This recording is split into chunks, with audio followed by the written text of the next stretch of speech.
Assalamualaikum warahmatullahi wabarakatuh. Baik, Pak Dery, sebelumnya saya mohon maaf gitu. Tadi saya sudah coba merekam, tapi memang untuk suaranya itu tidak tidak tertangkap gitu. Maka dari itu saya membuat video ini terpisah gitu, yaitu penjelasan yang dijelaskan saya melalui video sebelumnya. Jadi saya langsung ke jawabannya. Jadi saya berasumsi di sini saya mengidentifikasi dari pertanyaannya bahwasanya sewa properti yaitu masuk ke dalam sewa tanah atau bangunan, yang mana sewa tersebut yaitu masuk ke dalam PPh pasal 4 ayat 2, bukan PPh pasal 23. Baik. Tapi saya sudah membuat jika memang benar-benar ini sewa PPh pasal 23 masuknya, yaitu nanti akan larinya kemana itu sesuai dengan pertanyaan selanjutnya yang ada di jawaban soal UAS tersebut. Baik, nomor 1 yang ditanyakan bagaimana perhitungan PPh pasal 23, karena saya identifikasi 4 ayat 2, maka bagaimana perhitungan PPh pasal 4 ayat 2 pada pendapatan dari sewa properti ini. Seperti video yang sebelumnya, bahwasanya sewa pendapatan dari total pendapatan yaitu sebesar 2 miliar, kita langsung kalikan. Untuk kita akan cari dulu PPN-nya, kita keluarkan karena di sini bicara PPN-nya sudah termasuk di dalamnya, maka PPN kita keluarkan yaitu dengan cara kita bagi 110%, yang hasilnya 1 miliar 800 juta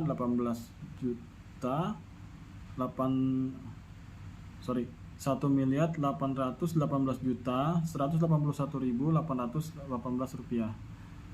Lalu kita kalikan PPN 10% dari nilai yang setelah dibagi tadi 110, maka hasilnya 181.818.182 rupiah. Lalu PPh 4 ayat 2 yaitu tarifnya 10% juga, maka hasilnya akan sama dengan PPN, yaitu 181.818 juta 182 rupiah.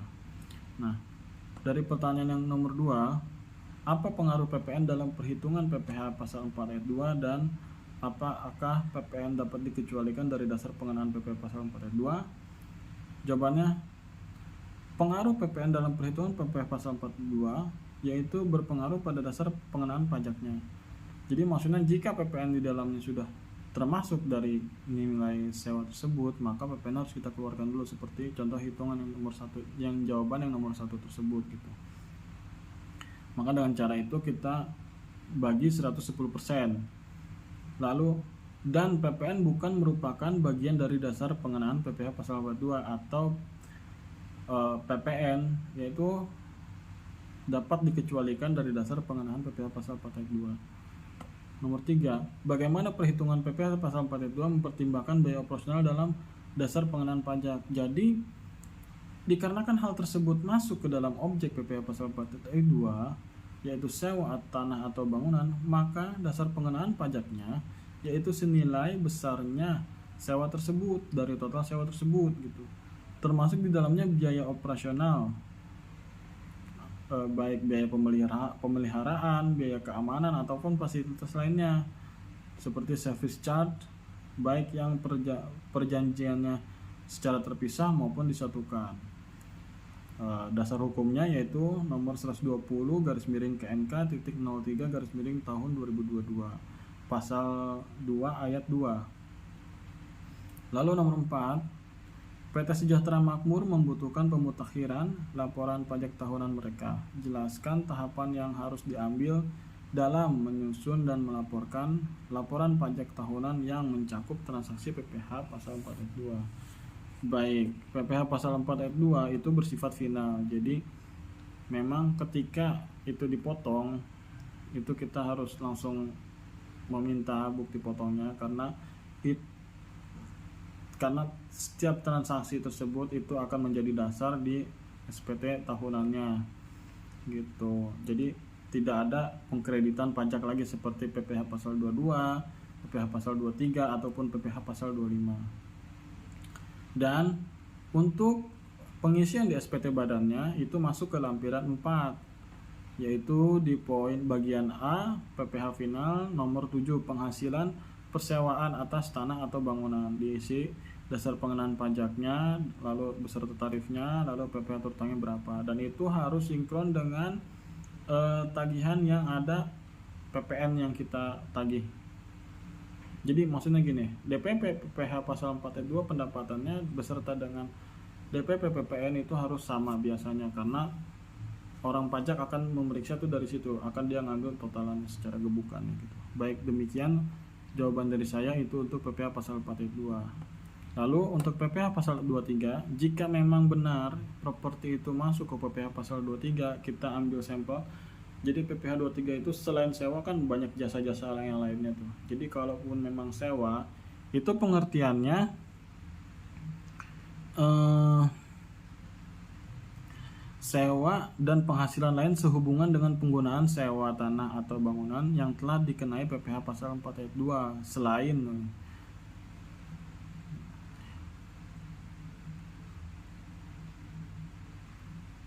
Lalu jawaban nomor 1, karena seperti yang tadi sama, PPN itu salah satu harus kita keluarkan dulu dari nilai pendapatan yang diterima. Ini sebesar 2 miliar, kita bagi 110% dulu, kita keluarkan PPN-nya, lalu kita dapat DPP, barulah kita hitung PPh pasal 23, yaitu tarifnya sebesar 2%. Gitu.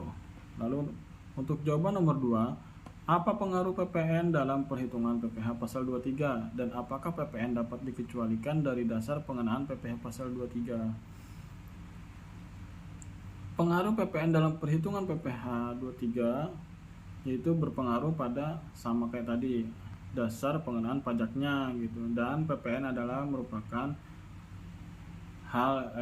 PPN merupakan dikecualikan dari dasar pengenaan biaya PPh pasal 23. Seperti yang perhitungan tadi kita di bagian 1, PPN itu harus kita keluarkan dulu gitu. Lalu jawaban nomor 3, pertanyaannya, bagaimana perhitungan PPh 23 mempertimbangkan biaya operasional dalam dasar pengenaan pajak? Sama halnya dengan PPh pasal 4 ayat 2, untuk PPh 23 atas sewa dan penghasilan lain sehubungan dengan penggunaan harta kecuali sewa tanah dan atau bangunan yang telah dikenai PPh pasal 4 ayat 2, maka dasar pengenaan pajak akan tetap seharga nilai sewa yang diberikan lalu dipotong PPh 23, karena kita dapat lihat pendapatan yang termasuk PPh 23 yaitu sewa sesuai aturan, yaitu sewa dan penghasilan lain sehubungan dengan penggunaan harta. Maka jika terdapat biaya lainnya, biasanya biaya tersebut telah dimasukkan ke dalam biaya sewa properti tersebut gitu. Jadi ketika kita melakukan penagihan, biasanya misalnya sewa kan, karena selain sewa tanah atau bangunan, maka itu akan masuk ke sewa alat. Itu biasanya kalau sewa alat itu baik itu ada jasa perbaikannya dan lain sebagainya, itu udah ditagihkan di satu sewa tersebut gitu. Lalu untuk nomor 4, untuk pelaporan pajak tahunan yang berkaitan dengan PPh pasal 23. Nah, ini 1, kita wajib mengumpulkan bukti potong dari seluruh klien atau customer kita yang memotong pajaknya. Nomor 2, pastikan kita harus membuat ekualisasi PPh pasal 23. Lalu nomor 3, kita buat rekapitulasi pada bukti potong yang telah kita terima, yang berhasil kita terima, karena itu bisa kita klaim pada SPT badan gitu. Berbedanya dengan PPh 4 ayat 2 tadi, kalau PPh 4 ayat 2 bersifat final, kalau 23 ini tidak final, maka bisa kita kreditkan sebagai pengurang PPh badan, yaitu ada di formulir 3/1771. Kalau 4 ayat 2 di formulir 4 di lampiran 4, kalau ini lampiran 3 gitu, yaitu di bagian B, pemotong atau pemungutan PPh pasal 23 ya. Iya, PPh pasal 23 gitu. Demikian presentasi dari saya. Wabillahi taufiq wal hidayah. Wassalamualaikum warahmatullahi wabarakatuh. Terima kasih.